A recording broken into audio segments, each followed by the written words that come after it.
Are you confident that you'll be proven right with the third prediction that Iran ultimately will prevail in this war? Right. So right now, the United States and Iran are fighting a war of attrition. The United States is trying to degrade Iran's military capacity, and Iran is trying to strangle the world economy. And it turns out that Iran is putting a lot of pressure on the GCC. And I think at the end of the day, the United States will be compelled to send ground forces. Once the United States sends in ground forces, there's no turning back. It's all in. The sunk cost fallacy kicks in. It'll be another Vietnam for the United States because Iran is a mountain fortress. And the United States right now doesn't have the manpower, the manufacturing capacity, and the political will to fight a long war of attrition on the ground in Iran. Right. So I think because of what you said at the end there, it's highly unlikely that Trump would commit ground forces because he's always pledged not to. And I think he would see the inherent danger of that. So if he doesn't commit ground forces, how do you see this war playing out? Well, right now,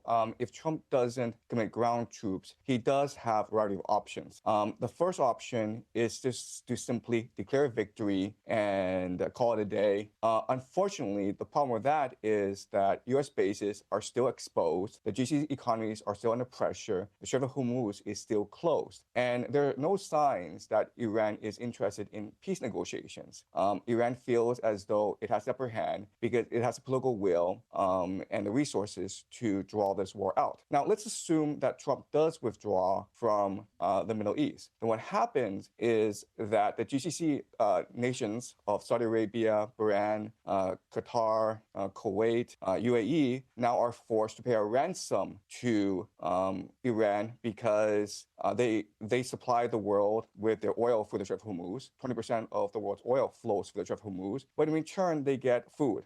So the GCC nations import anywhere from 80 to 90% of their food from overseas. And so basically the center of gravity shifts from the petrodollar to whatever financial system that Iran wants to focus on. And it could be BRICS, it could be gold, it could be anything. But remember, the problem with that is that the US economy is a Ponzi scheme. It's dependent on the GCC investing in AI and tech stocks in startups like Uber in order to finance the U.S. economy. If this financing stopped, then the U.S. economy could face collapse. And this means that these young men could not afford their OnlyFans anymore, and this could lead to a revolution in the streets. So the consequences for America would be dire if America were to retreat from the Middle East. I mean, it seems that the key part of all this sort of economic strangulation, if you like, by Iran is the Strait of Hormuz. We've already seen in the last few hours today that the successor to Ayatollah Khamenei, his son, has come out. Apparently, we haven't seen him or heard from him directly, but there's a statement in which he talks about keeping the Strait of Hormuz closed indefinitely. If that was to happen, what would be the consequences for the global economy, and how soon would we see those consequences? Well, I mean, the consequences would be dire because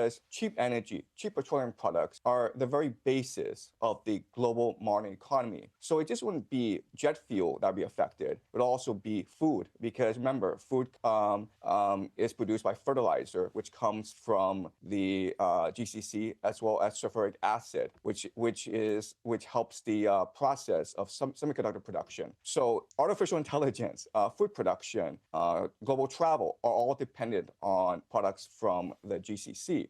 It's only been 2 weeks that the Strait of Hormuz has been closed for almost 2 weeks now, and already we're seeing high oil prices surpassing $100 a barrel. Iran says that they want to move it to $20 a barrel, which signals that they want the Strait of Hormuz closed for months. Now remember, even if Iran were to open up the Strait of Hormuz, it would take weeks before oil production continues. So I think for the global economy, I think we've reached the point of no return. And in the future, global economies have to commit to a bit of deindustrialization and even mercantilism in order to survive future shocks. So if you go to Southeast Asia, Vietnam and Thailand have already ordered the government workers to work from home in order to save fuel. You've pointed out that the Gulf Cooperation Council monarchies, the GCC, as you've alluded to several times here, are structurally unusual states because they're propped up by oil desalination. They don't have their own water supply supply naturally and American protection. You say correctly, they were built in open desert with no food security, as you said, 80% imported, no water security, the desalination dependency, no geographic defenses, they're flat, exposed terrain, no demographic cohesion. In places like Dubai, for example, 90% of the population are expats, and no independent security architecture reliant on the US, who have bases obviously in many of the states there. If you put all this together, is what's happening now in terms of the tactics that Iran are deploying, including the threats to desalination, but also targeting, obviously, targeted hotels and airports and so on, going to the heart of what the states there would like to see as the future of their economy, which is tourism, sport, entertainment, clearly designed to scare people away from that.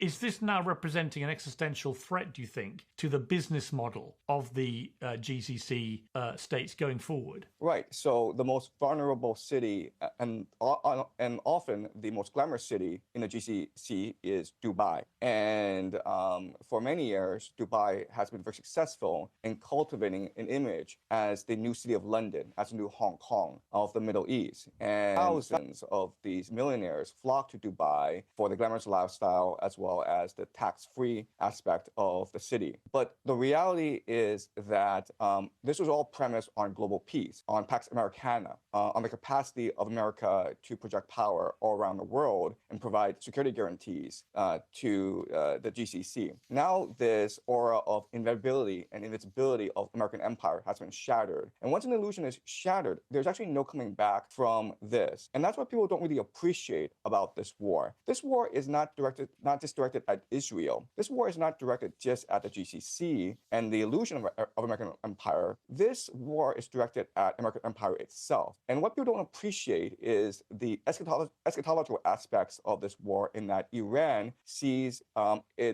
moral duty, a moral imperative from God to destroy the great Satan, which is the American empire. And the base of the American empire, of course, is the global economy. Right. At the heart and the head of the American economy is the President of the United States. You've argued that Trump is not the most powerful person in America, and you've inferred that actually the real power base is Israel. Explain that. Right. So I actually don't say the real power base is Israel. What I say is that the real power base are a collection of secret societies that have an eschatological view of this war. And these secret societies include the Freemasons, which are now called the Rosicrucians and the Knights Templars. They include Jewish organizations called the Sephardim Frankists, who are embedded in religious movements called Shabbat Lubavitch. And then you have the Jesuits. You have a collection of secret societies. And they believe that a war in the Middle East would start a process that would culminate in the end times and the return of Jesus, the arrival of the Jewish Messiah, the building of a one world government. They have different eschatologies, but a lot of their time frames do align.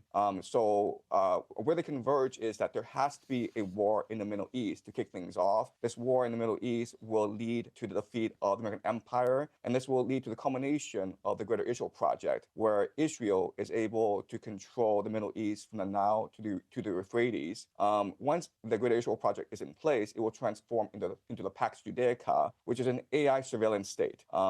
This will eventually lead to the war of Gog and Magog, the destruction of the Al-Aqsa Mosque and the building of the Third Temple, the return of the Jewish diaspora to Jerusalem, and the arrival of the Jewish Messiah or the Antichrist. So they have the script scripted out. And unfortunately, a lot of world events are conforming to this script. Right. I mean, a lot of people say a lot of what you've just said is a load of fantastical baloney and driven by anti-Semitic tropes. What do you say to that? Look, I completely sympathize with this argument. 5 years ago, I would have said the same thing about this sort of argument and thinking. So what I do is predictive modeling, okay? Meaning that I'm going to throw some theories out there. And then based on these theories, I'm going to extrapolate into the future and see what the predictions are. If these predictions are correct, then my theories ought to have some legitimacy. Now, when I teach, I don't engage in historical analysis. I engage in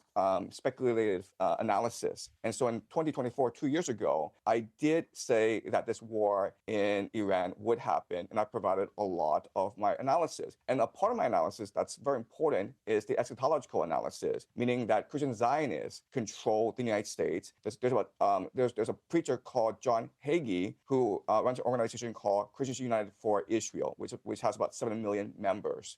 Christian Zionists are heavily embedded in the national security apparatus and in the Pentagon. There's reporting that U.S. commanders have told their troops that this is a war to bring back Jesus and to be not afraid. So that's my argument. Like, I don't want to believe this, but because this war in Iran is happening, I'm forced to conclude that some of my speculative analysis has validity. Otherwise, well, I think to be honest, I think the word speculation doesn't quite do it justice. I mean, look, there's no doubt your predictions so far have been proven to be uncannily accurate in relation to Trump winning and then going to war with Iran. But I think the idea that this is all part of a plot to bring back Jesus Christ, look, there might be some people out there that carry such a phrase. I think it's highly unlikely, unless any evidence emerges to the contrary, that they are current commanders in the United States military. But Professor Jiang, you have a big following. Lots of people are interested in your predictive analysis, and it's good to have you on Uncensored. Thank you very much.